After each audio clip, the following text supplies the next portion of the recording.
Hi, I'm back with another oracle card in my Sacred Symbology series. I wanted to talk about the obvious marks, but also some of the less obvious marks that you may not recognize straight away. I'll start with the pluses. The plus sign for me is like a cross that is a non-religious cross, but it's what I find holy and what I find sacred. That's how I view that particular symbol. And the thing I love about this symbol is that I've used it in a less obvious way with the cord on the back, and that runs down through to the end here as well. I love that I talked about it in the other videos about how you can do it in a less obvious way or a less expected way.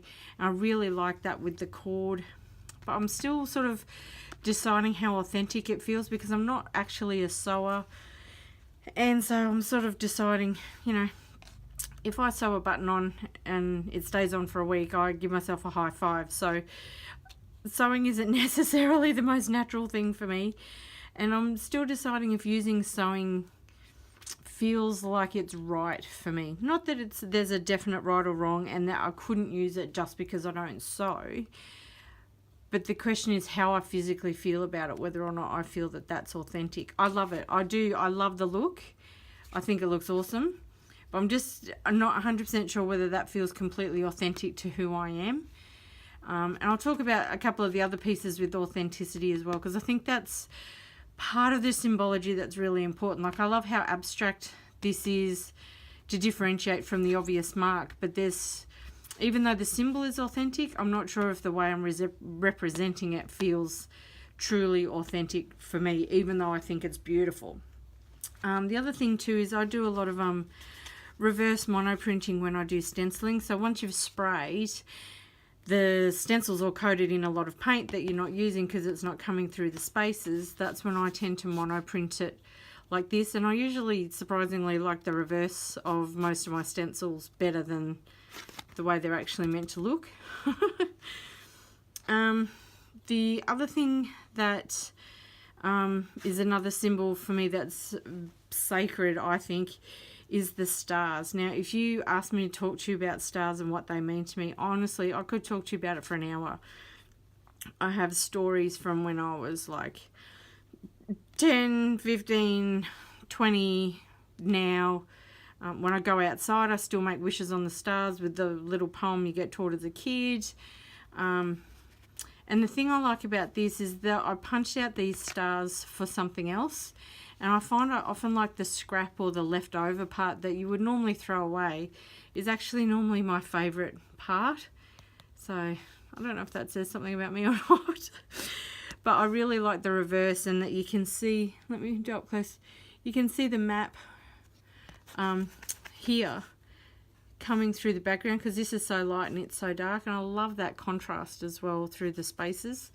The other thing is with the writing, I'm in the process of writing a book, so I'm a bit obsessed with text and quote. I've always loved quotes and things like that, which is probably why I've added wording onto all the oracle cards as well. So I really like this text as imagery, and I know I talked about it in some of the other videos where I've used a loose flowing text that you can't really read as more mark making, as a way of incorporating text into your art, again as a more abstract version rather than this sort of obvious version. And then this is sort of a more artistic version as well. And then even if you see the maps have got words on them as well. So again, text sort of as background as well as the main sort of feature.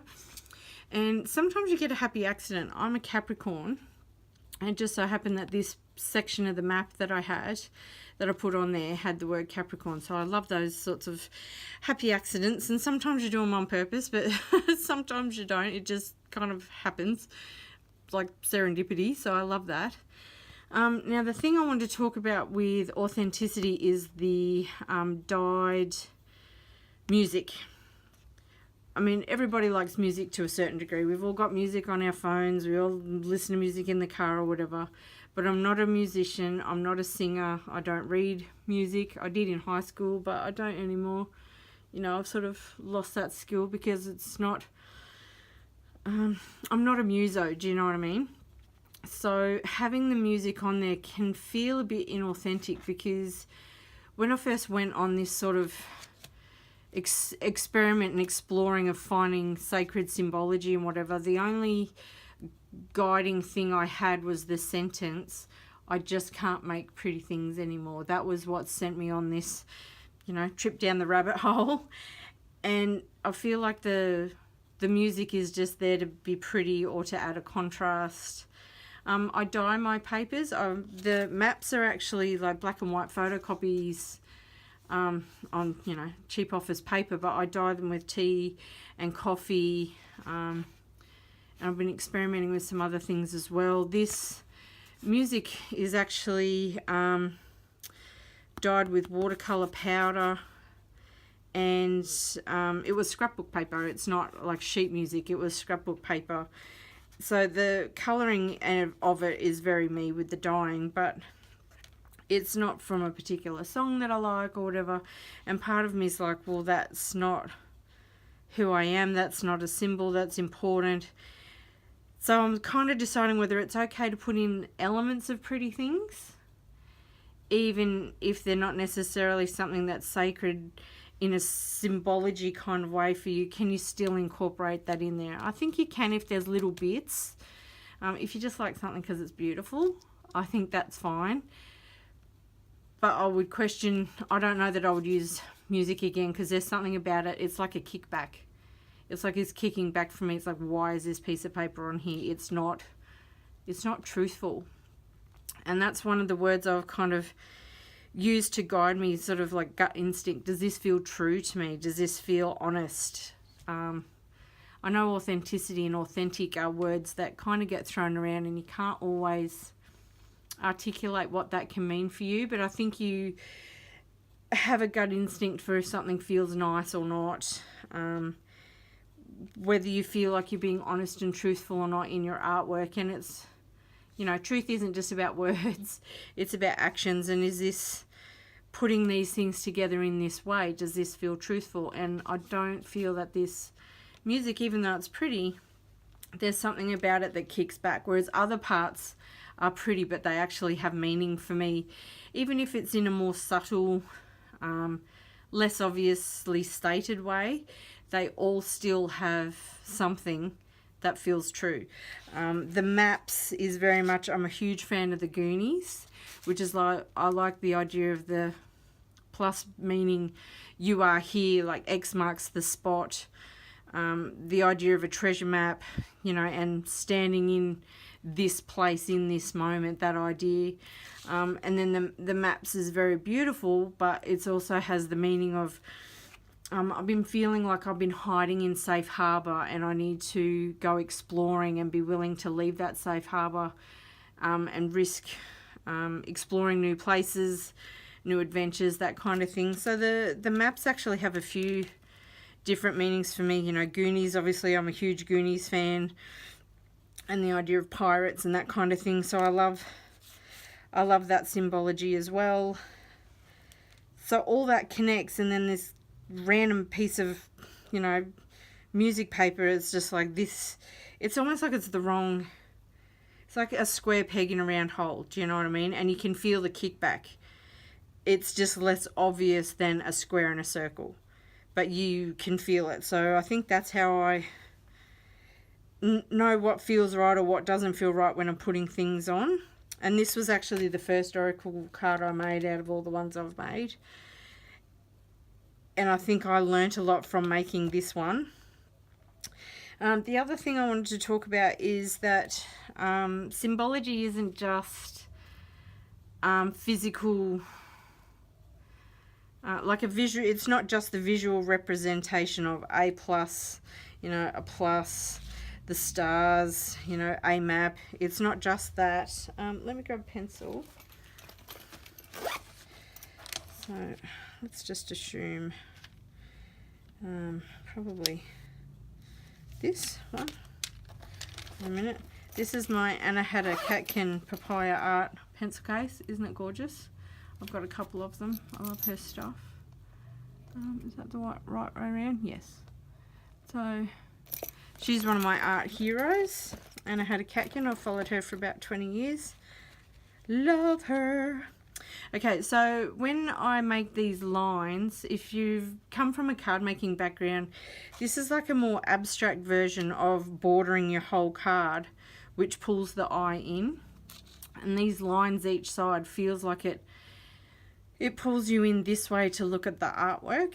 But for me, it's, yes, it's the abstract version of that technique, but it's also the physicality of making this card. So when I use the pencil, I don't just go scribble, scribble, scribble like a crazy person. Although you could if you were feeling lost, confused, angry, disorientated, any of those things, you could do just a scribble and it would give a different look to this. But the thing is the physicality and the feeling of it is what I really want to emphasize for you. So when I do these, I either start at the bottom and push up, pull my pencil off, come back to the bottom, push up, lift off, come back to it. Or alternatively, the other way is I start at the top, strip down, pull the pencil off, go back up to the top, strip down. Both of those movements create very similar line marks, but the physicality of them feels completely different. So it's almost like I'm pulling something towards me, pulling something towards me, pushing something away, pushing something away. So even though the lines look the same, they mean something completely different. And even though I've finished making that mark and now I'm going on to something else and I'm outlining the words, embedding in the words with the pencil, I'm still feeling connected. Even after I finish the physicality of making this mark, I still feel the physicality connecting me into the artwork. So when someone looks at it from outside, they go, oh, I love those lines, aren't they cute? And they like the look, but they don't understand the physicality that it took you to make that mark, what that meaning was for you in that moment. It's just a pretty line. Oh, sorry about that car going past. So symbology and mark making and all those things, it's not just about what the appearance is, it's also about the physicality of making your work. Another one of my art heroes, Juliana Coles, was just talking online the other day about how much joy she gets in her journals, like playing in her journals, working in her journals. I love that idea, and I don't know that I necessarily feel joy in my work. I love the end result. I'm happy with the end result. I want to show people. I want to give it away to a friend. I want to put it on my creativity shrine. All the cards I've shown you are my favorites out of all the ones I've made, and they are on my creativity shrine.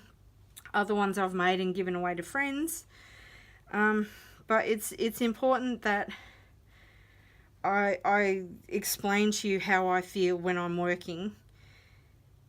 Is the physicality and the joy in the making, and I want to look for more of that, because I feel like sometimes I concentrate on trying to have an end idea in mind before I start working, and I'm working towards that image that I have in my head, and you know, sometimes we're disappointed that the end result isn't what we pictured, and then sometimes it's just about I finished something, and it's more about the finishing and getting it done rather than just the joy of each, you know, the joy of putting the paint on, the joy of outlining the text, the joy of finding the text, the joy of finding what symbols I want to use and how I want to layer them. So I think I want to focus more on the physical feelings that I'm getting in my body as I'm working, not just the visual results that I'm getting from my work.